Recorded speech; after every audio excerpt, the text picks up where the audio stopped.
What's going on, guys? It's your average consumer, and as many of you already know, the Samsung Galaxy Note 8 was recently introduced, and as expected, Samsung dropped another large and beautiful phone. I for one am super excited about this phone since the Galaxy Note 7 was one of 2016's best phones, and I was definitely disappointed by the recall, but luckily it looks like we're getting a lot of the same, but with a couple of cool upgrades. But what I wanted to do with this video is give you guys my first impressions of the Galaxy Note 8 while also doing a slight comparison to the S8 Plus, since it is one of this year's hottest phones and people will be drawing a comparison between those two the most. So first up, let's talk design. Side by side, you can see that they're similar, but the Note 8's rectangular edges make it distinctly different.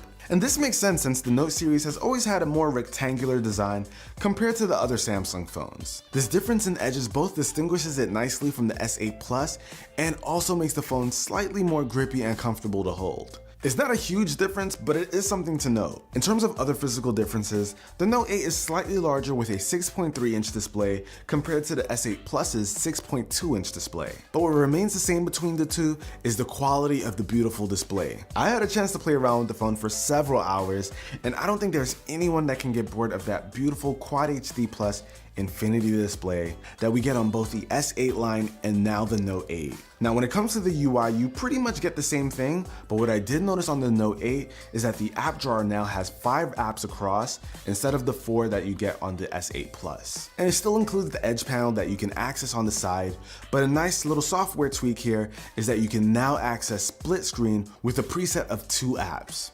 So now you can pair any 2 compatible apps with the press of a single button. And since the Note 8 is meant to be a productivity increasing phone, it definitely makes sense to see this feature come alive here. And speaking about being productive, I gotta let you guys know about LastPass. I've personally been using LastPass for years to keep my passwords organized and accessible, and it is cool to finally be collaborating with them on today's video.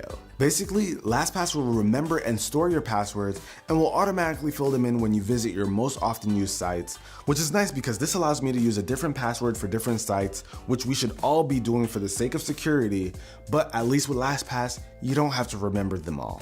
I can't stress how awesome it is to not have to type in a password anytime I want to sign in on a site.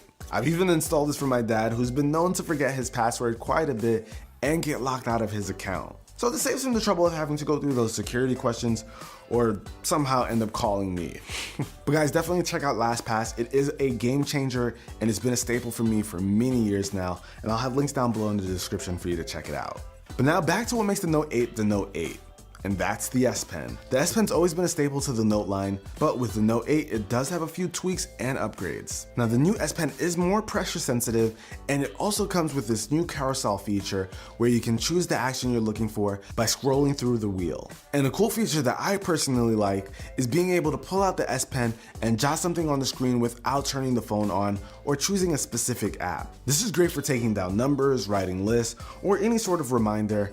And I gotta say, it's really easy and comfortable to write down on the screen, even though my handwriting sucks. And of course, one of the most exciting changes here is the new dual camera. It features a wide f1.7 lens and the f2.4 telephoto lens. Now that wide lens is identical to that of the S8 and S8 Plus, but the addition of that telephoto lens allows some cool things to happen. Now you've got the ability to use this feature called live focus, which allows you to take professional looking photos with that blurred out background. And this is pretty similar to the iPhone 7 Plus's portrait mode, but the Note 8 does allow a bit more functionality by allowing you to be able to adjust the amount of bokeh or blurriness in the background. And not to mention, both of those lenses have optical image stabilization, which should really help with some low light photos or getting nice smooth video. Both the Note 8 and S8 Plus share the same front-facing cameras, so if you need those nice crisp selfies, you're definitely going to be able to get them with either phone.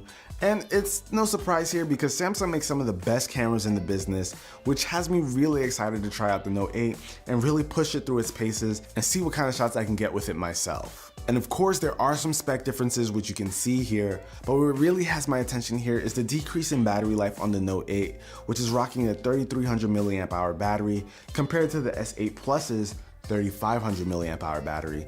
And it makes sense considering what happened last year, but can't help but feel disappointed. But that's about it, guys. Now keep in mind, this has just been my first initial impressions and comparisons between the phones.